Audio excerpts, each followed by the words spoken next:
कोकणातील प्रत्येक अपडेट जाणून घेण्यासाठी आजच माझे कोकणच्या सोशल मीडिया प्लॅटफॉर्मला लाईक, फॉलो आणि सबस्क्राईब करा।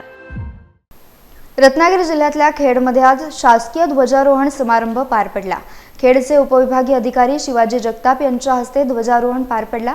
यावेळी खेडचे तहसीलदार सुधीर सोनावणे, पोलीस निरीक्षक नितीन भर तसेच महसूल, पोलीस प्रशासनाचे सर्व अधिकारी, खेड तालुक्यातील विविध क्षेत्रातील नागरिक उपस्थित होते।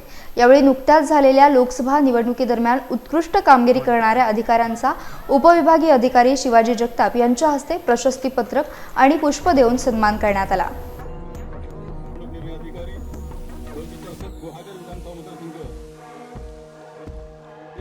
पुनर्रक्षणाचं काम त्यांनी अतिशय चांगल्या प्रकारे केलेलं आहे।